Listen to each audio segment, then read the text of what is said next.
The cycles of family dysfunction or the cycles of financial illiteracy, the cycles of how we discipline, and the cycles of living unhealthy lifestyles. These are just a few cycles that come to mind that are familial cycles, things that are passed down from generation to generation. And the question I have for you today is, how do you break the cycle?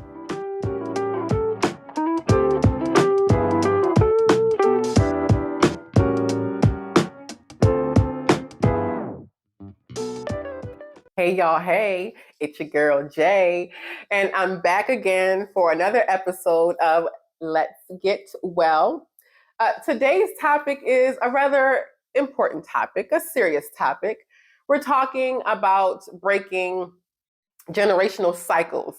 I know we're used to using the term curses, but I think when I hear curse, this is just for me, I tend to think of it as it's the finality, it's in its finality. You cannot change it. It's a curse and you're stuck in it. And it erases the notion that you don't have any control or the power to change the trajectory of your family's future. And I think that's just a misnomer. We can and we do have the power to make changes if we so choose to. Breaking generational curses is really important because it allows you to create a better future for yourself and for your family. When people can break free from the negative patterns that have been passed down from generation to generation, it allows you to have a more positive and fulfilling life. One that, the previous generation maybe was not able to have. I am a very strong believer that your current generation should be better than the last. Like the way how you're raising your kids today should be better than, how you were raised. And this is in no way, a shape, or form am I saying that you're better than your parents, and I'm just saying that, you have the power today, it can start with you to change what that looks like, to change what family values look like. Let's take a different approach on this or a different perspective. Let's just take it to the workforce. So let's just say you led a project, you were the project leader and you started this project from initiation, implementation, execution to completion. At the end of that project, it is important that you do a debrief. So you gather all the troops, everyone who was a part of that project, and you do a debrief and you discuss what worked well, what didn't work so well, what can we do better next time. I think we can take that same approach when we become adults, especially when we become parents. It's nothing wrong with reflecting on your childhood and thinking through some of the things that are different then versus now. And you can make the necessary adjustments to make sure that you have more fulfillment and your child has more fulfillment. That's how I'm looking at it. I could tell you right now that a lot of things that my mother may have done with me in the 80s coming up, I would never do it now. This is not to say that my mother was a bad mother. This is just number one to say that times are different.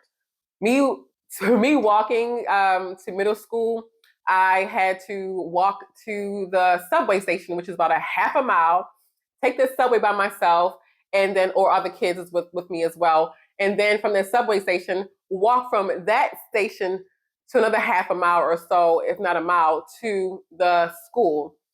Would I let my kid walk to school, let alone take a bus? No, I drive him to school every day and I drive back and pick him up. That's not a criticism. That's just reflecting on, number one, what probably wasn't the safest. Number two, times are different, right? I'll even give you a different example. So like I just said, I walked to school in the 6th grade, right? Caught the subway, sometimes public bus, whatever. I also was a latchkey kid. So I obviously had a key to the home. I can let myself in.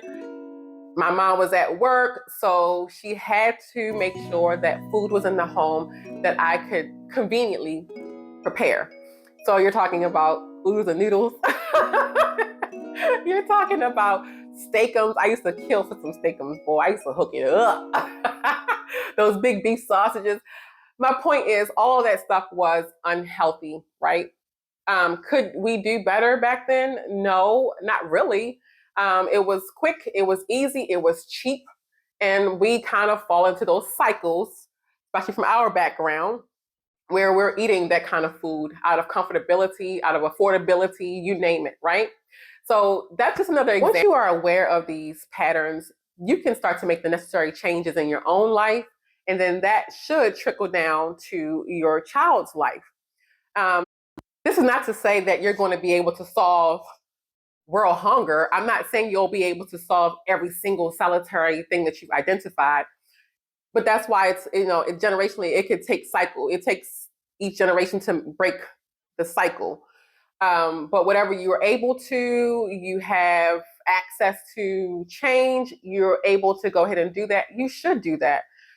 Sometimes, though, you do need to seek support. You do need to seek help, guidance, whatever that is that you need to do, because once it's ingrained in you, sometimes it's really, really hard to break it.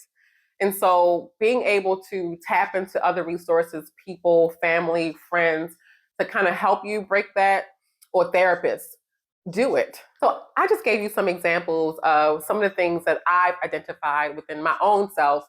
But here are a couple of other examples of cycles that we see very often within our families. The biggest one is the cycle of family dysfunction. We tend to find ourselves where this person isn't talking to this person, or there's bad blood because of money that's been involved. There are assumptions that's being made. There's also instances where people are just like not communicating with each other.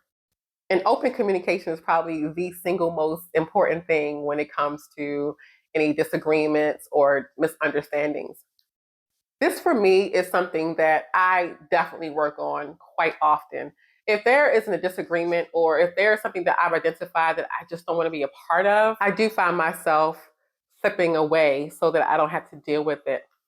But what I've come to learn is I don't necessarily have to like be buddy buddy, with you, but at least if I have an issue with you, I let you know what that issue is, and then however the leaves fall on the ground from that, we'll kind of deal with that. But making assumptions about how I'm feeling, or not having open communication, those things can be detrimental. So, breaking that dysfunction within families is probably top of the list. Well, it is top of my list. The next thing is, dun, dun, dun, family secrets. Oh my gosh, we have got to break the cycle of family secrets, no matter how major it is, how big it is. If there is a lineage there that we need to, protect, then I say we need to find a way to get all the answers, get all the questions answered, and get everything on the table. Why do I say this? I'm gonna tell you a little secret. I won't get into the specifics, but recently I have decided to dig up, and I guess you can say be the historian for my family. No one really knows about it, so I'm telling you right now. So what I've done, actually another cousin and myself are doing it. And so actually what I have been doing is trying to piece some puzzles together. So, build our family tree. So work with the service that provides us with this information. And it has been really, really difficult to piece some puzzles together. Who is whose mother? And I'm talking about in the 1800s, early 1900s. I'm not talking about right now. I know everybody, I know everyone from my lifetime. But there has been some swapping around and things like that in the early 1900s that I just cannot seem to solve. Now, it has trickled down from generations from then. And so these like secrets just kind of like keep on, So how do you break that cycle? You talk to your children. You share things. You tell them the things that you know, as far as you can go back, and you explain things. Be honest, be truthful with them when they're old enough, of course, to be able to take that in and deal with it. But with my own child, sharing just my ups and downs and who and the whats and the wheres and all of that, share that. So that's a cycle that can be broken, is to just like niche those family secrets, baby. Here's another big one: financial literacy. Oh my gosh. Letting people understand the importance of getting that money from up under that mattress. It's not doing you any good. It can't grow. I know that people have these like isms about banks and things like that, but number one, honestly speaking, your money cannot grow under your mattress. There's things called dividends when you invest. There's things called, there's things that there's ways that you can grow your money. But if we don't know what we don't know, then of course that's tough. So back then, we're talking about generations ago, people only knew what they knew. And we had trust issues too, as people of color back then. So it was safe in your mind to keep that those cash dollars under your mattress. It has taken me to the point where I'm an adult now that I understand the importance of investing. I wish I would have known this stuff when I was in college, because man, the amount of money that I blew when I got my little refund checks, oh my God, the amount of stocks I could have gotten, just a $10 stock could be worth, I don't know how much right now. But when you know better, you do better. And I'll tell you, for now, my kid doesn't know it, but he has a nice portfolio. He has stocks that he's investing in. I have a custodial account for him, so he's able to grow in that way. But that's another example of how we can break that cycle, or just learning. Even if you don't think you have the money or the resources to do anything with it, learn so that when you do, you can start dishing that money there and watch that money grow. That's all I'm saying. Watch that money grow. There are so many different cycles that we can talk through, but the last one that I'll go over is another important one, which is the cycle of unhealthiness, the cycle of family diseases. Your doctor asks you for a reason about your maternal and your paternal side of the family, their family history, because typically, it's not an exact science, but typically the lifestyles and maybe the metabolic diseases that your previous generation may have had could impact you today. When we think back to the lack of knowledge maybe our parents and their parents didn't have about food and the effects of food in our bodies, or living a sedentary lifestyle, or just plain old working as hard as they could and maybe not investing into themselves. That's a cycle. And if you've actually like watched them and modeled after them, you could be in the same cycle yourself. When you think about cancer or heart disease, diabetes, high cholesterol, believe it or not, a lot of that can be reversed. Like, it honestly can be reversed. I'm working on that today. I mean, the things I just told you I was eating as a child, my kid does not eat like that, because I myself am trying to reverse the cycle, not the curse. When we think about, some people go hardcore and go plant-based, right away, cold turkey or vegan. I mean, we look at them sideways sometimes, but studies have shown that people reverse the way how they've been eating, and they eat cleaner and healthier. Even if they were down the path of a disease or a chronic illness, it can reverse it. So it's a real thing.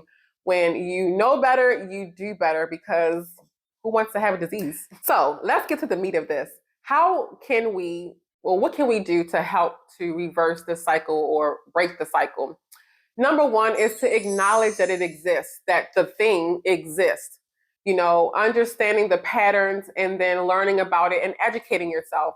And how can you, as I just suggested, reverse the financial piece, the dysfunctional piece, whatever the case may be? How can you reverse that? You have to seek support, because especially if you have a big family or you have other members that are going down the same path, or was ingrained with the same kind of morals or whatever value that you were instilled, talk to them, seek support each other.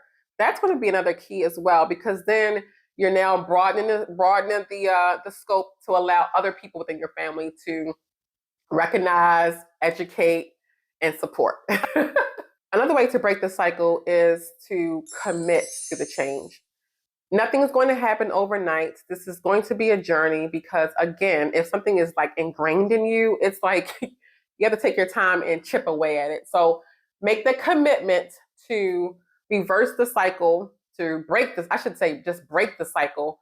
And again, make the commitment to educate, make the commitment to seek support, make the commitment to be aware of what the patterns are. Don't get discouraged. Just like I just said, it will take time, and so especially if it is something that's health wise. When we talk about living or leading a healthy lifestyle, it's not something you can do. I mean, people like me can't just do at the drop of a hat. It takes time for me to get a routine and for me to stick to that routine over and over again. So basically, give yourself some grace, is what I'm trying to say. Now, the very last thing I'm going to give you to kind of help you break the cycle is to celebrate those wins, celebrate those successes each time you go over a hurdle or combat or break one of those patterns. It's very important to recognize that you've done it so that you can continue to remind yourself to do it and then move on to the next one. For me, I honestly take joy and pride in the fact that I'm able to communicate to my boss and say, hey, I am not going to be here between 8 and 8:30 or 8 and 8:45 or 3 and 3:45 because those are the hours, the time that I go and drop my son to school and pick him back up. If you are able to do things like that, or if you don't have that, you work with a neighbor and say, hey, you take your kid to school, can you take mine too? Whatever the case may be. It's a cycle, people. Ain't nobody saying it was going to be easy, but it is necessary. Anyway, I hope that you was able to, gain something from this very important topic, breaking the cycle. And I hope that it gives you something to consider if you haven't considered it before, give you something to think through. And also, if you have thought about it, allow yourself to pat yourself on the back because you have, started the process. As always, I am always happy to be in front of this camera talking to you. I thank you for your support.